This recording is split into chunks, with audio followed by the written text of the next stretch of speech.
സ്വാമി ശരണമയ്യപ്പ.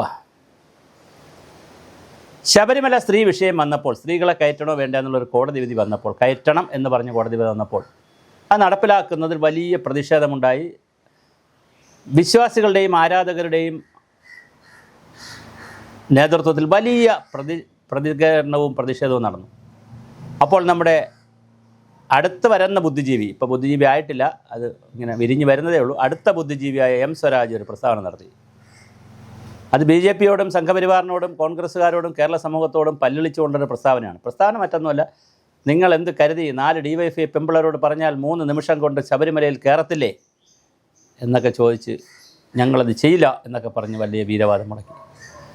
എന്തായാലും വീരവാദത്തിനൊന്നും ഒരു കാര്യമില്ല. ആ പാർലമെൻറ്റ് തിരഞ്ഞെടുപ്പിൽ 19 സീറ്റും തോറ്റ് തുന്നമ്പാടി. അവസാനം ആരിഫ് മാത്രം ജയിച്ചു. അത് ഷാനിമോൾ ഉസ്മാനുമായിട്ടുള്ള തർക്കത്തിൽ ഷാനിമോൾ ഉസ്മാനെ ആളുകൾ പാര വെച്ചതുകൊണ്ട് മാത്രം തോറ്റുപോയതാണ്. കോൺഗ്രസ്സുകാർ തന്നെ പാര വെച്ചതാണ് എന്ന് ഞാൻ പറയുന്നതല്ല, ഷാനിമോൾ ഉസ്മാൻ പിന്നെ പറഞ്ഞതാണ്, പരാതി കൊടുത്തതാണ്. എന്തായാലും ഇപ്പം വിഷയം അതല്ല. സ്വരാജിനെയും കവച്ചു വെച്ചുകൊണ്ട് കടത്തി വെട്ടിക്കൊണ്ട് ഗോവിന്ദ മാഷ് തന്നെ അടുത്ത സീസണിൽ ശബരിമലയ്ക്ക് പോവുകയാണ്. 41 ദിവസത്തെ വ്രതം കാണും, തേങ്ങ നിറയ്ക്കും, എല്ലാ സഹകൾക്കും പോകാം. ശബരിമല പിടിച്ചെടുക്കാൻ തന്നെയാണ് തീരുമാനം. വിശ്വാസികളെ ഞങ്ങൾ എതിർക്കുന്നില്ല. ഇന്ത്യയിൽ വിശ്വാസികളെ എതിർത്തുകൊണ്ട് നിൽക്കാൻ പറ്റില്ല എന്നുള്ള തിരിച്ചറിവിലേക്ക് ഇന്ത്യൻ കമ്മ്യൂണിസ്റ്റ് പാർട്ടിയും കമ്മ്യൂണിസ്റ്റ് മാർക്സിസ്റ്റ് പാർട്ടി എത്തിയിരിക്കുന്നത് വലിയ സംഭവമാണ്. കാറൽ മാർക്സ് ചത്തുപോയി. മാർക്സും ഏംഗൽസും ഒക്കെ ചുമ്മാ തലയ്ക്ക് ഓളമില്ലാത്തതുകൊണ്ട് എന്തോ പറഞ്ഞു എന്നുള്ള നിലയിലാണ് ഇപ്പോഴത്തെ പോക്ക്. വൈരുദ്ധ്യാത്മക ഭൗതികവാദവും നിരീശ്വരവാദവും യുക്തിവാദത്തിനൊന്നും ഒരു പ്രസക്തിയില്ല. യുക്തിവാദികളൊക്കെ അതൊക്കെ പിരിച്ചുവിട്ട് വേറെ പണികൾ നോക്കണം. നിങ്ങൾക്കൊന്നും ഒരു പ്രസക്തിയില്ല. ഞങ്ങൾ തീരുമാനിച്ചു കഴിഞ്ഞു. വിശ്വാസികൾ ഞങ്ങളോടൊപ്പമാണ്, ഞങ്ങൾ വിശ്വാസികളോടൊപ്പമാണ്.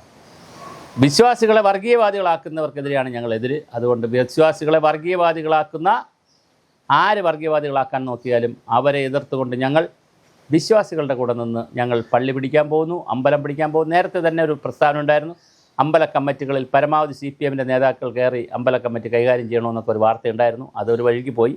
ഇപ്പോൾ എന്തായാലും ഗോവിന്ദ മാഷ് അസന്നിഗ്ധമായി പറഞ്ഞിരിക്കുകയാണ്, ശബരിമലയിൽ പോകാൻ തന്നെ മാഷ് തീരുമാനിച്ചിരിക്കുന്നു.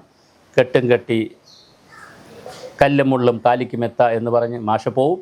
തീർച്ചയായിട്ടും ആളുകൾക്ക് സഹാക്കൾക്കെല്ലാം ശബരിമലയിലേക്ക് സ്വാഗതം. അയ്യപ്പൻ വീണ്ടും ചിരിക്കുന്നു. അയ്യപ്പനെ സംബന്ധിച്ച് ഇതെല്ലാം ഒരു തമാശയായിട്ടാണ് തോന്നുന്നത്. അയ്യപ്പൻ ചിരിക്കുന്നു. മാളികപ്പുറമുണ്ട് അവിടെ. മാളികപ്പുറത്തിന് എന്തുകൊണ്ട് അയ്യപ്പനെ കല്യാണം കഴിച്ചുകൂടാ, അങ്ങനെയെങ്കിലും പെണ്ണുങ്ങൾ കയറട്ടെ എന്നൊക്കെ സ്വരാജ് പറഞ്ഞു. തോറ്റ തുന്നമ്പാടി അയ്യപ്പൻ ആവശ്യമുള്ള പണി കൊടുത്തു എന്നാണ് എൻ്റെ വാദമല്ല, ആളുകൾ കരക്കമ്പി ഇറക്കിയിട്ടുള്ളത്, ട്രോളൊക്കെ ഇറങ്ങുന്നത്. എന്തായാലും MP ഗോവിന്ദ മാഷ് ശബരിമലയിലേക്ക് കെട്ടും കെട്ടി ഉടനെ തന്നെ പോകാനുള്ള എല്ലാ സാധ്യതയും തെളിഞ്ഞിട്ടുണ്ട്. ഇനി എല്ലാ ബ്രാഞ്ചിലേക്ക് ഇത് റിപ്പോർട്ട് ചെയ്യപ്പെടും. എല്ലാ സഹാക്കൾക്കും ശബരിമലയിലേക്ക് സ്വാഗതം.